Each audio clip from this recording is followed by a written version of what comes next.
कहते हैं आरोपी कितनी भी कोशिश कर ले लेकिन कानून के शिकंजों से बचना मुश्किल ही होता है।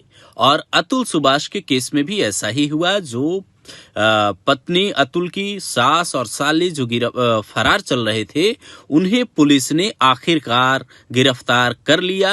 मां और बेटे प्रयागराज में छिपे थे, जबकि अतुल की पत्नी गुरुग्राम में छिपी हुई थी, जहां से निकिता सिंघानिया को गिरफ्तार कर लिया गया। और यहां प्रयागराज से अतुल की सास निशा सिंघानिया और साले अनुराग सिंघानिया को पुलिस ने गिरफ्तार कर लिया। इन तीनों की तस्वीर जो आप देख रहे हैं, इसे देखने के बाद अतुल के पिता क्यों फफक कर रो पड़े, जरा आप वो बयान सुनिए। फिर आपको ये भी बताते हैं कि इन लोगों ने पुलिस को चकमा देने के लिए कौन कौन से हथकंडे अपनाए। गिरफ्तारी हो गई। हमारे पोते को कहाँ रखे हुए हैं, कि मार दी है कि जिंदा है, वो भी हम नहीं देख पा रहे हैं। हमारी यही गुहार है कि हमारा पोता हमको देखने को और हमारे पास रहे, और कोई गुहार नहीं। जो आपने न्याय की जो मांग की थी, उसमें आपको कुछ सफलता मिली है?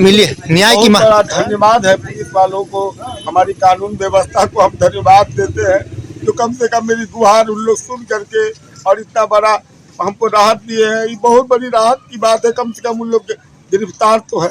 अच्छा, आपने जो कमिटमेंट किया था कि जब तक न्याय नहीं मिलेगा अस्थि कलश का विसर्जन नहीं करेंगे? एकदम हम अस्थि कलश लेके आए, जबकि हिंदू में हमारे यहाँ ऐसा होता नहीं है। अच्छा। और हम पूजा पाठ करने वाले लोग हैं। हाँ। लेकिन तब भी हम लेके आए हैं। न्याय नहीं मिलेगा तो अंतिम यही मेरे पास विकल्प है, और दूसरा कोई विकल्प नहीं है। अतुल सुभाष ने अपने वीडियो में जो है उन्होंने कहा था कि हमें न्याय चाहिए, और न्याय आज जो है तीनों गिरफ्तार हुआ है। एक जज है, क्या कहिएगा उसको लेकर? जज तो करप्ट थी, तभी तो वो ऐसा किया है। जज तो उससे पैसा मांगती थी, वो घूस देने वाला आदमी था नहीं।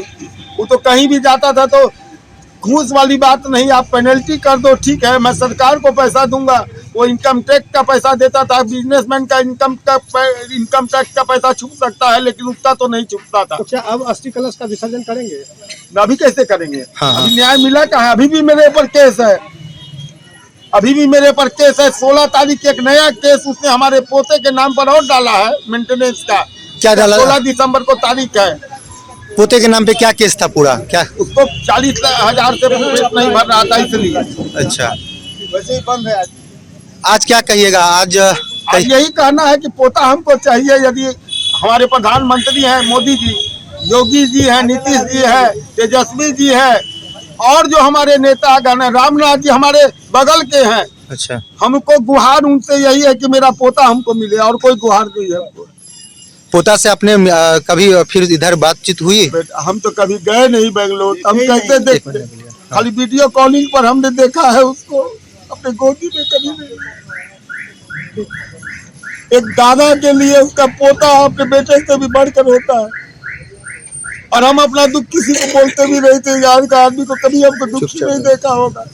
अपना गम को हम भी छिपाए हुए थे, जैसे मेरा बेटा छिपाए हुए थे। लेकिन आज पूरा समाज हमारे साथ खड़ा है, पूरा गांव का लोग खड़ा है। उसको कहता था पापा को सब बाबा बाबा करके गोड़ छूता है। हम कह रहे बेटा, हमको पोता देख के ना हमको लगता है लोग हमारा पोता है। हम लोग क्या इन लोग को हम बहुत मानते हैं, इसलिए हम बार बार इन लोग के लिए अपना कष्ट होते हुए भी इन लोग का साथ देते हैं कि इन लोग हमारी आवाज को पहुंचाए हैं, तभी गिरफ्तारी हुई। इन लोग आवाज नहीं पहुंचाते तो अभी तक इतनी जल्दी गिरफ्तारी उन लोग की नहीं हो।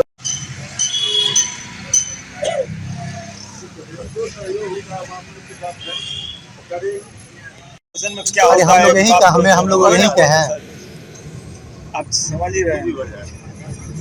क्या है?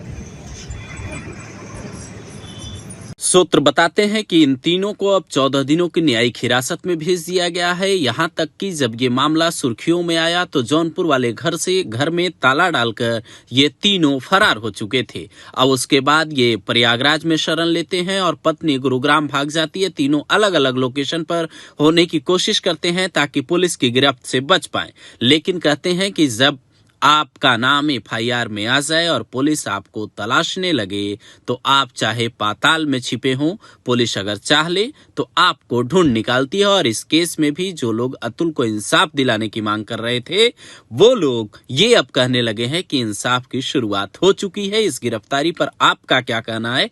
कमेंट करके अपनी राय जरूर दीजिए।